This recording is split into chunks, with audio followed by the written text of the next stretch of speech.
السلام علیکم ورحمۃ اللہ وبرکاتہ۔ کیسے ہیں ناظرین؟ ٹھیک ہے انشاءاللہ آپ ٹھیک رہیں، میں اللہ سے دعا کروں گا۔ میرے اسلامی بھائی، میں آج آپ کے سامنے ایک اللہ کے ایسے ولی کا اور ایک اللہ کے ایسے نبی ہیں جن کا ذکر کرنے والا ہوں۔ میرے اسلامی بھائی، نبی تو دنیا میں بہت آئے۔ اللہ عز و جل نے سب سے پہلے حضرت آدم علیہ السلام کو بھیجا، پھر حضرت ادریس علیہ السلام کو بھیجا، حضرت ہود علیہ السلام کو بھیجا، حضرت صالح علیہ السلام کو بھیجا۔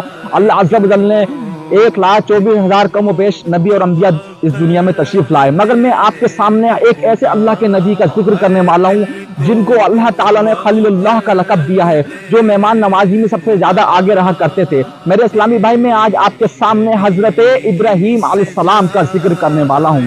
میرے اسلامی بھائی، حضرت ابراہیم علیہ السلام نے جو قربانی اللہ کی راہ میں پیش کی، اس قربانی کا میں آپ کے سامنے ایک واقعہ بتانے جا رہا ہوں۔ میرے اسلامی بھائی، حضرت ابراہیم علیہ السلام نے کس طریقے سے اپنے بیٹے حضرت اسماعیل علیہ السلام کی قربانی پیش کری، اس کا بھی میں آپ کو یہ واقعہ بتانے جا رہا ہوں۔ میرے اسلامی بھائی، حضرت ابراہیم علیہ السلام کو خواب میں اللہ کا دیدار ہوتا تھا، اور اللہ یہ فرماتا تھا حضرت ابراہیم علیہ السلام سے کہ اللہ یہ فرماتا تھا کہ جو تیری راہ میں سب سے زیادہ عزیز چیز ہے وہ میری راہ میں قربان کرو۔ اسی طریقے سے حضرت ابراہیم علیہ السلام نے ایک بار 100 اونٹ قربان کر دیے۔ پھر اللہ کا خواب آیا، اللہ نے خواب میں یہ دیدار یہ حکم بتایا کہ جو تیری راہ میں سب سے زیادہ عزیز چیز ہے وہ میری راہ میں قربان کر۔ تو ابراہیم علیہ السلام نے پھر 100 اونٹ قربان کر دیے۔ اسی طریقے سے حضرت ابراہیم علیہ السلام نے 300 اونٹ قربان کر دیے۔ پھر میرے اسلامی بھائی، اللہ کا حکم ہوا، حضرت ابراہیم علیہ السلام کو بتایا جو تم سب سے زیادہ جس سے تم محبت کیا کرتے ہو اور جو سب سے زیادہ تمہارے لیے عزیز ہے وہ میری راہ میں قربان کرو۔ پھر حضرت ابراہیم علیہ السلام نے اپنے بیٹے حضرت اسماعیل علیہ السلام کو یہ واقعہ بتایا اور یہ بتایا کہ اللہ کا حکم ہوا ہے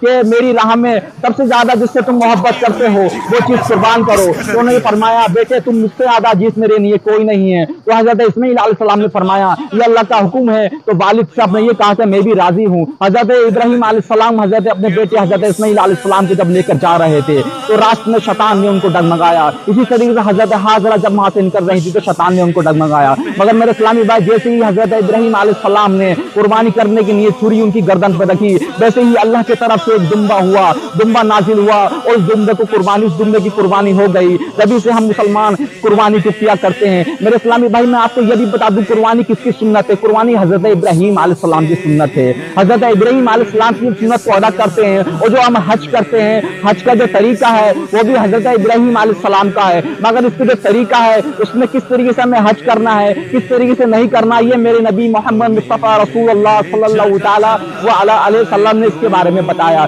میرے اسلامی بھائی، حضرت ابراہیم علیہ السلام نے جب خانہ کعبہ کی تعمیر کی، جب خانہ کعبہ کی تعمیر کری حضرت ابراہیم علیہ السلام نے تو اپنے بیٹوں کو یہ حکم دیا، حضرت اسماعیل علیہ السلام اور حضرت ابراہیم علیہ السلام ایک پتھر پر بیٹھ کر ایک پتھر پر چڑھ کر اور خانہ کعبہ کی تعمیر کرتے تھے۔ میرے اسلامی بھائی، وہ پتھر جو تھا آٹومیٹک اللہ کے حکم سے اوپر اٹھ جاتا تھا اور خانہ کعبہ کی تعمیر ہوتی تھی۔ جب خانہ کعبہ مکمل طریقے سے کمپلیٹ ہو گیا تو میرے اسلامی بھائی وہ پتھر ایسا تھا کہ سافٹ ہو گیا، غلام ہو گیا، اور حضرت ابراہیم علیہ السلام کے جو قدم مبارک تھے اس پتھر پر لگ گئے۔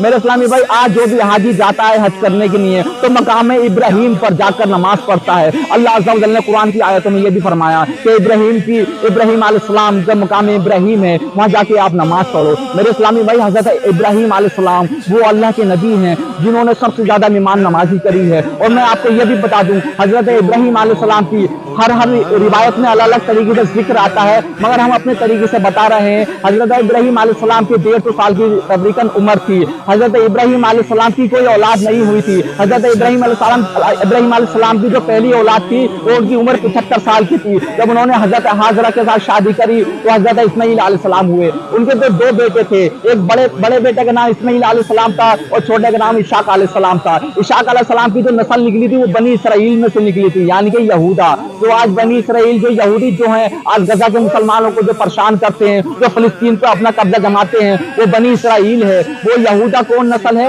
وہ حضرت اسحاق علیہ السلام کے جو بیٹے تھے یعقوب علیہ السلام، ان کو بنی اسرائیل کہتے ہیں، ان کی نسل سے تھے۔ میرے اسلامی بھائی، آج یہ یہودیوں نے نافرمانی بہت کری۔ اللہ تعالیٰ نے قرآن پاک میں ان کا جگہ جگہ ذکر بتایا ہے، جیسے انہوں نے گائے کا ذکر آیا کہ وہ لوگوں نے ایک کا خون کر دیا تھا، کس طریقے سے جو تھا اس کے بارے میں ذکر پورا گائے کا بتایا۔ اور بھی بہت ذکر ہیں جو اللہ کو ماننے سے انکار کر دیا کہ اللہ نہیں ہے، تو اللہ نے آسمان سے بجلی نازل کری، وہ لوگ غرق ہو گئے۔ بہت سے ایسے واقعے ہیں